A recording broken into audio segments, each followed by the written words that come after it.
Энэ өдрийн төргийн үзэгчтэй тоон томьёо хөтөлбөр гадаад худалдаа болоод хил гайлын уялдаа холбооны тухай мэдээллийг та бүхэнд томьдож үзүүлэхээр бэлтгэлээ. Монгол улс 2013 онд дэлхийн 135 оронтой худалдаа хийж гадаад худалдааны бүх бараа эргэлт урдчилсан дүнгээр 10 тэрбум 627 сая 400 мянган долларт хүрчээ. Эндээс экспорт 4 тэрбум 300 сая доллар, харин импорт 6 тэрбум 355 сая Америк долларт хүрсэн байна. Тэгэхээр 2013 оны байдлаар гадаад худалдааны нийт бараа эргэлтийн хэмжээ өмнөх оныхоос 496 сая Америк доллараар буурч нэг осондоо 4.5%-аар гадаад худалдаа буурсан хэмжээтэй байна. За эндээс харахад экспорт 112 сая Америк доллар буюу 2.6%-аар буурсан бол импорт 384 сая Америк доллараар буюу 5.7%-аар буурчээ.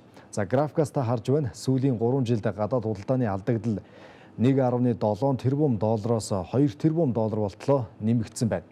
Гадаад худалдаа алдагдaltaй байгаа шалтгаан нь гадагшаа хийж байгаа худалдаа гаднаас авч байгаагаас гүйцэхгүй байгаатай холбоотой. Энгийнээр хэлэх юм бол бид хэрэглээгээ дотоодоос хангаж чадахгүй хэрэглээнийхээ 70%-ийг импортоор худалдаж авч хэрэглэж байна. За манай улсын экспортын 96.5%-ийг эрдэс бүтээгдэхүүн, нэхмэл бүтээгдэхүүн, үнэт ба хагас үнэт чулуу, үнэт металл, гоёлын зүйлс, зоос, түүхий болоод боловсруулсан арьс шир, ангийн үнс, за тэдгээрээр хийсэн илэл эзэлдэг. Манай улсын гадаад худалдаа 2011 оноос хойш 10 тэрбум Америк долларыг даваад байгаа. Тодорхой хэлэх юм бол 2010 он хүртэл 5.7 тэрбум доллароос 6.2 тэрбум долларын хооронд хэлбэлзэж байлаа. За 2009 онд санхүүгийн хямралтай холбоотойгоор манай улсын экспорт импорт нийтдээ 4 орчим тэрбум доллар болж байлаа. За нүүрс экспортын 40%-ийг бүрдүүлдэг болсноор нүүрс зэснээс хамааралтайгаар манай улсын гадаад худалдаа жилээс жилд хурдтай тэлж байна. Гэхдээ гадаад худалдааны хурд болоод энэ орчинд бас хүчтэй нөлөөлдөг байгууллага нь гайлын ерөнхий газар байдаг. За гайлын нэвтрэх чадвар татвар хураамжаас хамаарч манай экспортын өрсөлдөх чадвар хэмжигддэг. Жишээ нь нүүрсний тээврийн зардал Австрали улсаас 2 дахин өндөр байгаа нь нүүрснээс ашиг хүртэж чаддаггүй гэж нүүрсийн зах зээл тоглож байгаа мэрэгчлэнгүүд учралдаг. 2011 онд нүүрсний зах зээл өөдрөг байхад гайлын хураамж байдлаар тоон нүүрснээс тоон тутамд нь 1500 төгрөг хурааж улсын дүнгээр бол 25 тэрбум төгрөгийн хураамж авсан гэдгийг уул уурхайн үндэсний ассоциацаас бас шүүмжилж байна. За энэ жилдээ 400 тэрбум төгрөгийг улсын төсөв төвлөрүүлдэг нүүрсний зах зээлд баг гэлтгүй тэг тушаа болдог зардал чирэгдэл гэж тайлбарлаж байгаа юм. За жишээ нь нүүрсэнд 20 гаруй татвар хураамж ноогдож байгаа нь нүүрсний үнийн 70-аас 80 хүртэлх хувьтай тэнцэж өрсөлдөх чадваргүй нүүрстэй улс гэж бас эдийн засагчид нөгөө талаас нь шүүмжилдэг юм. Тоон нүүрснээс 1500 төгрөгийн бүрдүүлэлт хураамж авдаг байсныг 1000 төгрөг болгож басгасан. Энийг хууль зүйн ямаар бүртгүүлсэн болохоор дахиж өөрчлөх боломж байхгүй гэж. Гэтэл Монгол улсын ерөнхийлөгч маань Монгол улсын төрийн байгууллагуудыг зах зээл дээр нэлээд хурдан хөдөлгөөнтэй зах зээлийн өөрчлөлт хуурилтыг дагаж хувирдаг бизнес эрхлэгчдэд айл болох боломжийг олгодог тийм ээ. Ийм ухаалаг төрлөө шилжээч гэдэг ийм шаардлага тавиад байдаг. Гэтэл гайл маань болохоор хууль зүйн ямаар бүртгүүлсэн. Бид нар 1500 төгрөг 1000 болгосон гэдээ ингээд суугаад байх нь бас хэр зүйтэй алхам бэ? Энийг бас бодож та юм аа. Ер нь энэ эрдэс баялаг дээр авж байгаа тэр 1500 төгрөгийн тоон тутам оногдуулдаг хураамж бол хураамж мөн үү, татвар мөн үү? Энэ асуудлыг бол нийгэм даяараа ярьж байна. За энэ бол татварын шинжийг агуулсан хураамж байна гэдэг хандлага давамгаалж байна. Ийм учраас бол бид энийг ер нь хэрхэн шийдэх ёстой юм. Бид зөвхөн хураамж гэж нэг тодорхой хэмжээ тавиад тэрийг авах хураах талаар хөөцөлдөх ёстой юм уу?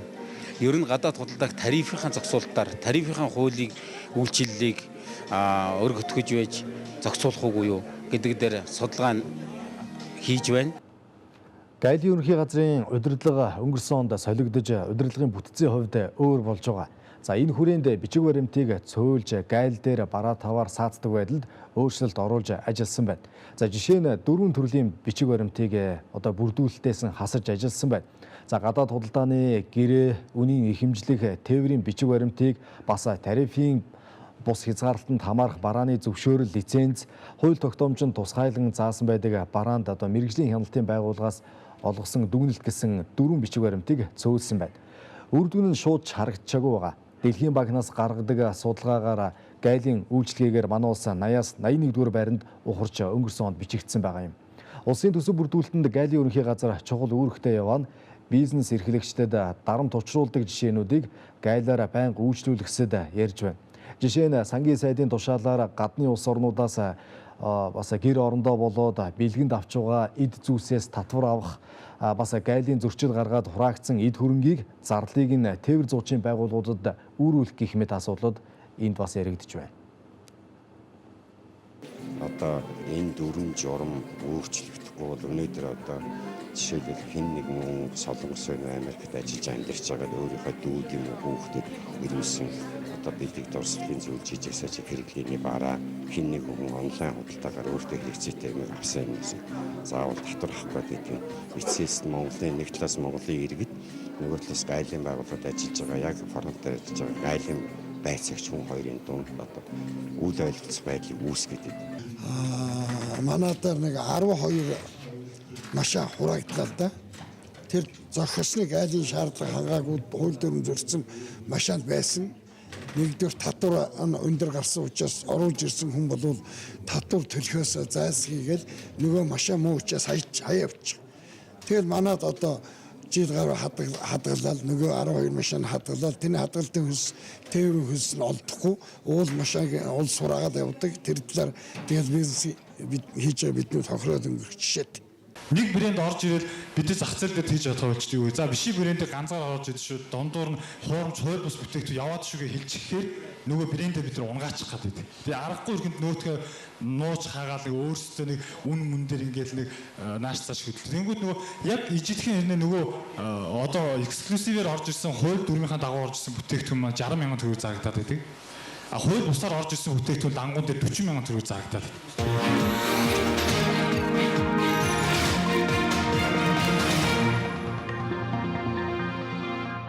Бизнес эрхлэгчдийн учрлаж байгаа энэ асуудлууд нь сангийн яамны буюу сангийн сайдын эрх мэдлийн хүрээнд хэрэгжиж байгаа хууль дүрм юм. Тиймээс гайлын ерөнхий газрын хэмжээнд эрх мэдлийн хүрээнд шийдэгдэх боломжгүй асуудал. За түүнчлэн өнгөрсөн онд гайлын ерөнхий газрын даргын тушаалаар 1 сарын турш гайлаар нэвтэрч байгаа ачаа бараа одоо бүгдийг нь шалгах байдлаар буюу улаан төлбөр шалгасан байна. Энэ нь бизнес эрхлэгчдэд нэг талаараа хүндрэлтэй санагдсан байгаа юм. За өөрөөр хэлэх юм бол ногоон буюу эзэнд нь олгох төлбөр ирж байгаа ачаа барааг задлаж онгочоод байдаггүй гэсэн. За улбар шар төлбөр ирж байгаа ачаа бараа бол бичиг баримтыг нь шалгадаг үүрэгтэй байх жишээтэй. Гэтэл улаанаар бол бичиг баримт болоод бараанд нь шалгалт хийдэг. Ногооноор орж ирж байсан аж ахуй нэгжийн зарим төлөвлөл нь улаанаар ачаа бараагаа шалгуулах нь ойлгомжгүй байсан гэж бас шүүмжилж байна. За ер нь нэг доотлол нь өдөр болго 91-2 заримдаа 10 контейнерч ирэх тохиолдол байдаг. Тэгээд одоо асуугаад энд яагаад бүх контейнерын улаан төлөвтэй гардаг болсон юм бэ гэхээр энэ одоо ямар нэгэн байдлаар зөрчил илэрсэн ч гэдэг юм уу тийм айлуудын болсон гэж зүгээр яг уу хэлж байгаа. Тэгээд одоо яг үнэхээр тийм байна уу? Өнгөрсөн оны тэр сүүлээр бүгд ногоонч хүмүүд, улаанч хүмүүд, улбаранч хүмүүд бүгдийг шалгасан гэж ярьж байна тийм үү? Үнэн. Энийг одоо хүлийн зөвшөөрнө. Энэ миний гарын үсэгтээ шийдвэр гарсан юм аа. Бүх аж ахуй нэгж бүх одоо улаан төлөвдөр явж үзье гэсэн явах тийм шийдвэр гаргаж ирсэн. Тийм учраас бүгдийг шалгасан байгаа баха. Энийг бол хүлийн зөвшөөрнө. Гэхдээ 1 сарын 1-ээс бол энийг зогсоосон байгаа. Өнгөрсөн онд эрүүгийн шинжтэй 117 зөрчил илрүүлсэн. Энэ нь өмнөх онохоос 2.4 дахин их болсон байхгүй. Тийм учраас бид нар бас эн чи юу болоод байна? Яагаад энэ зөрчил нэмэгдээд байна? Тэр чинь эрүүгийн шинжтэй гэдэг үүднээс энэ яг хэрэгжүүлж чадж гин үгүй юу гэдгийг 1 сар ганцхан сарын хугацаанд тэг шалгасан. Одоо бол тэр давтагдахгүй яг ном журмаараа явна. За ийхүү бизнес эрхлэгчид таата орчинг эрэлхийлж байгаа ч бас өөрсдөнд нь асуудал байгааг гайлын ерөнхий газраас хийсэн шалгалтын дүн харуулж байна. Өнгөрсөн онд гайлын бүрдүүлэлтийн дараах шалгалтыг явуулахад 170 аж ахуй нэгж хамрагдсанаас 137 зөрчил гаргаж байсан нь одоо илэрч. За тэгвэл шалгалтанд хамрагдсан аж ахуй нэгжүүдийн 80% нь бүдэрсэн гэсэн үг юм. За гайлын ерөнхий газраас 141 акт бичиж 20.5 тэрбум төгрөгийн актыг үйлдсэн байна. Торгуулийн дүн нь 4.1 сая төгрөг, барагдуулсан акт нөхөн бүрдүүлэлт нь 6.3 тэрбум төгрөг болжээ. Нөхөн бүрдүүлсэн аж ахуй нэгжийн тоо 137-оос 49 л одоо нөхөн бүрдүүлсэн байна. Зөрчил ихэвчлэн бичиг баримтаа дутуу мэдүүлэх, гэрээний үнэ хит багаар мэдээлэх, одоо ийм байдлаар илэрсэн байгаа юм. Зөрчил гаргасан 137 аж ахуй нэгжийн 75% нь одоо өөрсдийнхөө бичиг баримтад дутуу мэдүүлдэг, 25% нь бол огт мэдүүлээгүй байжээ. За энэ тухайд Гайлийн ерөнхий газраас хийж үтсэн дүн шинжилгээний хүрээнд мэргэжилтэн бас иймэрхүү байдлаар тайлбарыг өгч байна. Барааныхаа үнийг бусад зардлыг багаар мэдүүлэх. За горимыг жишээлбэл хөнгөлтөө горимыг хооронд нь ашиглах, сольж 400 горимоор бүрдүүлэлт хийх байтал жишээлбэл 400 горимыг ашигладаг. Мөн горимын шаардлагаа зөрчих. За биткойсийн код буруу авах, бараагаа буруу ангилах. За тээврийн зардлыг дутуу мэдүүлэх, нэмэгдэх зардлуудыг мэдүүлэхгүй байх. Жишээлбэл даатгал, үйлчилгээний хөлс, оюуны өмч ашигласны төлбөрлөх роялти, за гадаадад боловсруулсан зураг төсөл, инженерийн зураг гэх мэт гадаад манай хуулинд ч байдаг үнэлгээнд нэмж тусгах ёстой зардлуудыг тусгахгүй байх. Ийм төрлийн зөрчил нэлээд ажиглагддаг.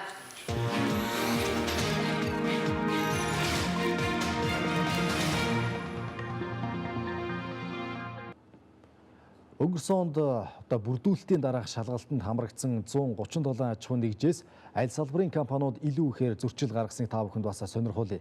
За хүнсний бүтээгдэхүүний 28 аж ахуй нэгж, барилгын материалын 20 аж ахуй нэгж, уул уурхайн хүнд даацын машин механизмын 20 аж ахуй нэгж, за бүх төрлийн сэлбэг хэрэгслийн 14 аж ахуй нэгж хамрагдсан байна.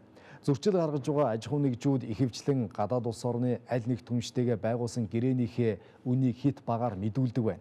Бас нэг жишээг дурдах юм бол Гайлийн ерөнхий газрын дарга Гамбатын хэлснээр бол Оросын холбооны улсаас орж иж байгаа чихэр гэхэд хойд хөршийн зах зээлийн дундаж үнээс 3 дахин бага үнээр орж иж байгаа нь асуудлын нэг идрэл гэж тайлбарлаж байна.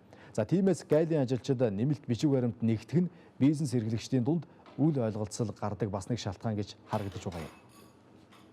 Энэ гэрээндээ тусгагдсан үн маань бол одоо зах зээлийн дундаж үнэлгээтэй байхгүй бол хэд доогуур үнэлүүлэх, тэрийг нотолж чадахгүй байх явдал гардаг учраас гайлийн хуулийн бусад залтууд буюу тарифын тухай хуулийн залтуудаар бид нотлогоо баримт нэмж ингээд шаардаад байгаа юм аа.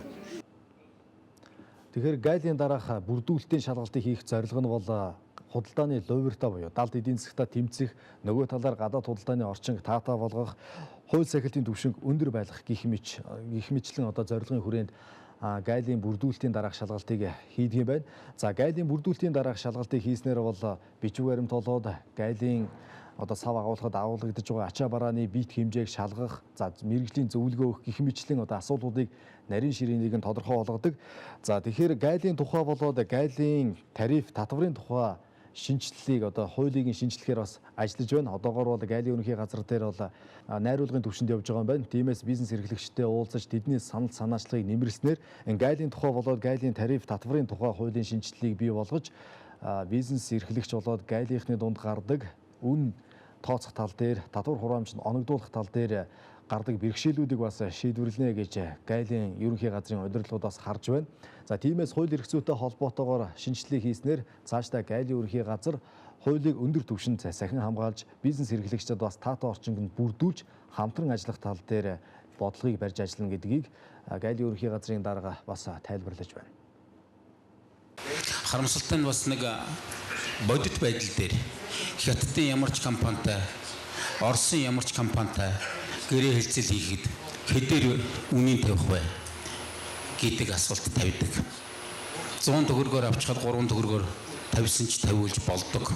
Тухайлбал Оросын холбооны улсаас орж ирж байгаа чихэр Оросын ямар ч бөөний зах зээл дээр байхгүй үнээс 2-3 дахин үнэлгээтэй орж ирж байна. Бага.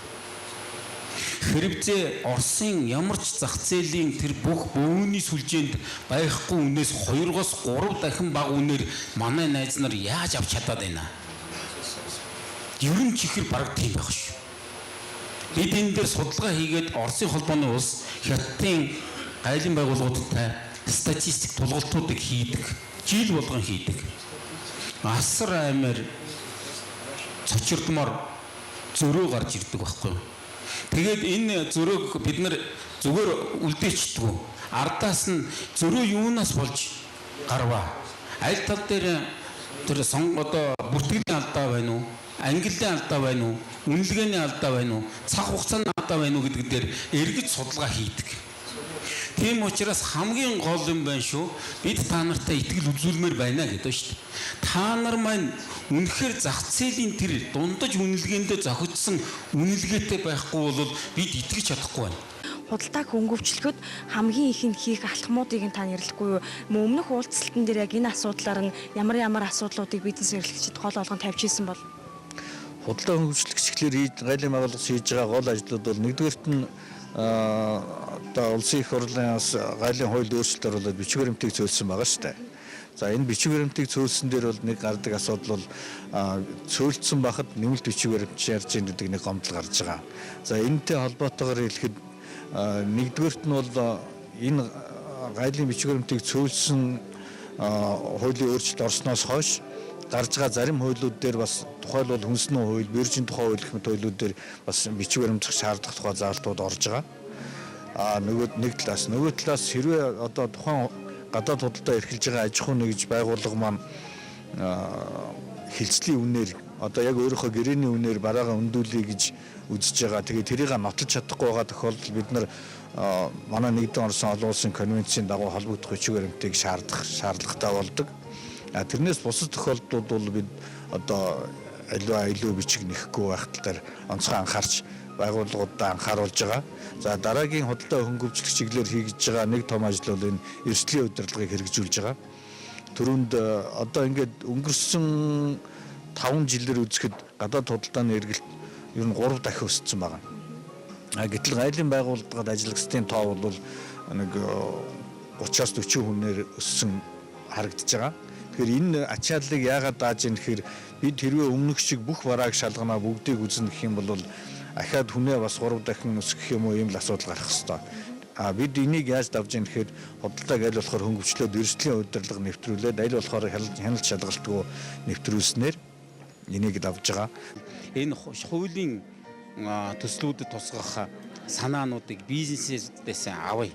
Эднэрийнхээ санааг сонсгоод өнөөдөр төсөлдөө ямар өөрчлөлт оруулах вэ? Хууль маань иргэдэд хандсан энэ гадаад худалдааг дэмжсэн ийм хууль болох ёстой юм аа. Үүний зэрэгцээ хуулийн зөрчлүүд их олон гарч байгаа учраас энэ хууль сахиулахад бас анхаарч ажиллахаас өөр аргагүй. Өөрөөр хэлбэл хууль ёсны худалдааг анхааруулж байгаа гэсэн үг. Энэ бүхний үр дүнд өнгөрсөн онд гэхэд 500 гаруй сая төгрөгийн торгуул ногдуулж 1.1 тэрбум гаруй төгрөгийн татварыг нөхөн төлөвлөсөн байна. Тэгэхээр энэ бол бидний шалгаад илрүүлсэн зөрчлүүд. Магадгүй бас илрүүлж чадахгүй байгаа зөрчил цаана үлдэж магадгүй. Тийм учраас хууль сахиулах тал дээр бол бид бас нэгэн зэрэг анхаарч ажиллаж байна.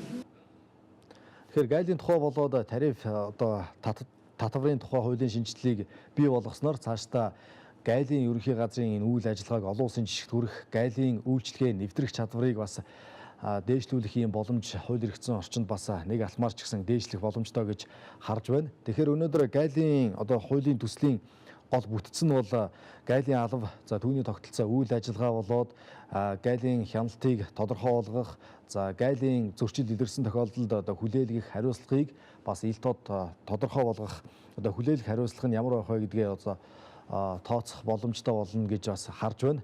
Тийм болохоор бизнес эрхлэгчдийн дунд бас ихэвчлэн гардаг үн бүрдүүлэлттэй тодорхойгүй байдлаар мэдээлдэг, гаднаас авч байгаа бараа таврынхаа үнийг яг гадна зах зээл дээрх үнэ оруулж ирэхдээ хэд дахин багаар одоо тооцож оруулж ирэх нь гайлын хураамж татвар оногдуулахад бас зохисгүй харьцаа бий болгодог. Ингэснээр одоо худалдааны лувр бий болдог гэдэг ийм байдлаар бас гайлын ерөнхий газрын шинэ удирдлагууд харж байна. Тийм болохоор бизнес эрхлэгчтэй хамтарч ажиллаж үнэ одоо гайлын бүрдүүлэлтийг үнэн зөвөөр бүрдүүлэх юм бол цаашид улсын төсвийн орлого бүрдүүлэлтэнд болоод бизнес эрхлэхэд одоо таатай орчин гайл дээр одоо бий болох юм боломж байна гэж бас харж тайлбарлаж байгаа юм. За тийм болохоор бизнес эрхлэгчтэй одоо зөвлөлдөх уулзалтыг хийснээр гайлын ерөнхий газар цаашдаа өөрсдийнхөө одоо боловсруулж байгаа хуулийн одоо шинжилгээг бас илүү их одоо амьдрал дээр тусах байдлаар шинжилж найруулж чадна гэж харж тайлбарлаж байгаа юм. За тоон хөтөлбөр гайлын ерөнхий газрын одоо бизнесийн одоо салбарынхандаа буюу бизнес эрхлэгчтэй хийсэн уулзалтаас та бүхэнд гадаад худалдаа болоод гайлын уялдаа холбоо өнөөдөр бас ямар байдалтай байна вэ гэдгийг тоо мэдээлэлээр үзүүллээ. Анхаарлаа хандуулсанд баярлалаа.